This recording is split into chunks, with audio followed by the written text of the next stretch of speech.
వీళ్ళని క్రూర మృగాలతో పోల్చడం కూడా చిన్న విషయమే. మీరు కానీ నేను కానీ ఒక చిన్న తప్పు చేయాలంటేనే భయపడుతూ ఉంటాం. ఇలాంటి సంఘటనలు ఎక్కడో జరిగాయంటే అది వేరే విషయం, కానీ గుడికి అతి దగ్గరలో జరగడం అంటే ఒక మహాపాపం అనే చెప్పాలి. అందరికీ నమస్తే, దిస్ ఈజ్ వంశీకృష్ణ. ఇలాంటి మంచి మంచి వీడియోస్ కోసం మన ఛానల్ అయితే సబ్స్క్రైబ్ చేసుకోండి. మరి ఇలాంటి మోర్ కంటెంట్ కోసం మన ఛానల్ అయితే సబ్స్క్రైబ్ చేసుకోవాలని కోరుకుంటూ ఒక చిన్న లైక్ అయితే చేయండి.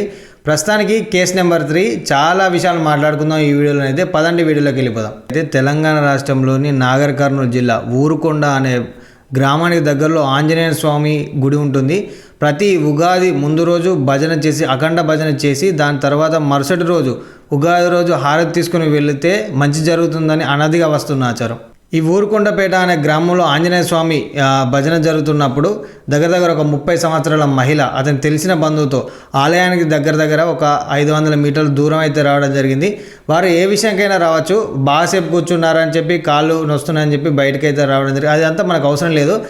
ఆలయానికి బ్యాక్ సైడ్, వెనుక సైడ్ రావడము, భజన భక్తులు బాగా మంది రావడంతో వీళ్ళు వెనుక సైడ్ అయితే రావడం జరిగింది.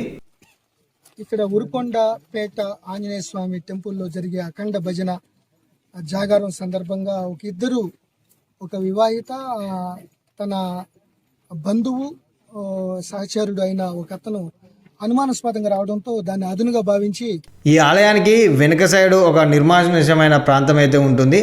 అది వాళ్ళని చూసి గమనించిన ఒక వ్యక్తి, ఎక్కడో కాదు వీడు, అతను ఎవరైతే ఉన్నారో అవుట్సోర్సింగ్ ఎంప్లాయీ ఈ టెంపుల్లోనే పనిచేస్తూ ఉంటాడు.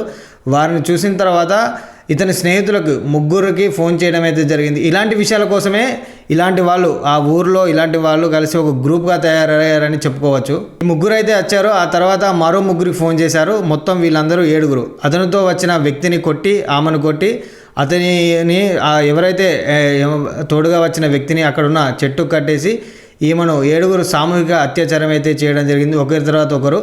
ఇక్కడ అతి నీచమైన విషయం ఏమిటంటే, ఆమెకు దాహం వేస్తుందని అడిగినప్పుడు ఒక అతను, అందులో ఉన్న అతను ఆమెపై మూత్ర విసర్జన చేయడం అయితే జరిగింది. ఈ సంఘటన అంతా టెంపుల్కి దగ్గర 500 మీటర్ల దూరంలో అయితే జరిగింది. భజన భక్తులు అక్కడ మైక్ సౌండ్స్ ఉండడం వల్ల ఆ చుట్టూ ప్రాంతం అంతా ఏం జరిగినా టెంపుల్కి దగ్గరలో ఉన్న వ్యక్తులు చూసినా కూడా వినపడకుండా, కనబడకుండా ఉన్న నిర్మానుష్యమైన ప్రాంతం.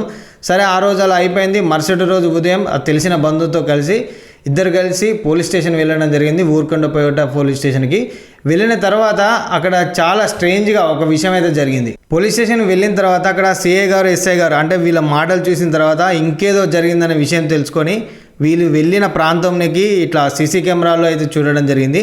చూసిన తర్వాత ఇందులో ఉన్న వ్యక్తి, ఎవరైతే ఇందులో నేరానికి పాల్పడ్డ ఒక వ్యక్తి అయితే వాళ్ళకు ఫోన్ చూపించి, మీరు కనుక పోలీస్ స్టేషన్కి వెళ్తే ఈ వీడియోలన్నీ బయట పెడతామని చెప్పడంతో పోలీసులు ఇది గమనించి పూర్తి సమాచారం అయితే తెలుసుకున్నారు. ఆ డబ్బులు పోయినాయి అనే దాంతో సహచరులు కంప్లైంట్ ఇచ్చే నేపథ్యంలో ఎస్పీ గారే నాగర్ కర్నూలు రంగంలో దిగి సీసీ ఫుటేజీలు, అక్కడ ఉన్న టెక్నికల్ డేటా అంతా కూడా వెరిఫై చేస్తే 7 ఈ రేపుకి పాల్పడ్డారని రూఢి చేసుకుని వాళ్ళని అదుపులో తీసుకుని దర్యాప్తు ఒక డిఎస్పీ గారి ఆధ్వర్యంలో చేయడం జరిగింది. ఎవరైతే ఈ నేరానికి పాల్పడ్డారో, ఈ గ్యాంగ్ రేపుకు పాల్పడ్డారో 20 నుంచి 30 సంవత్సరాల లోపు వారే. వీరిలో ఇద్దరికి వివాహం కూడా జరగడం జరిగింది. అయితే ఈ కేసులో మనం చూసుకున్నట్టయితే ఒక 3 టీంలుగా ఫామ్ అయ్యి వీరిని నెక్స్ట్ డేనే పట్టుకోవడం అయితే జరిగింది. ఐజీ సత్యనారాయణ గారు ఇలా మాట్లాడుతూ ఈ విషయం అయితే చెప్పడం జరిగింది. ఇటువంటి చర్యలు రిపీట్ కాకుండా ఉండేందుకు ఫాస్ట్ ట్రాక్ కోర్టులో పెట్టి ఇమీడియట్గా షార్ట్ షీట్ ఇచ్చి న్యాయపరంగా చాలా కఠిన చర్యలు తీసుకోవడానికి పోలీస్ శాఖ సన్నద్ధమైంది. రాష్ట్ర ప్రభుత్వం కూడా సీరియస్గా తీసుకుని అనేక ఉత్సవాలు, జాతరలు, బ్రహ్మోత్సవాలు జరిగే ఈ టెంపుల్స్లో చుట్టుపక్కల అన్ని జాగ్రత్తలు తీసుకోవడానికి మేము పెట్రోలింగ్ ఇంటెన్సిఫై చేస్తూ జరుగుతుంది. ఇలా మాట్లాడుతూ వీళ్ళని వెంటనే శిక్షించాలని ఫాస్ట్ ట్రాక్ కోర్టు కూడా బదిలీ చేస్తామని చెప్పడం జరిగింది.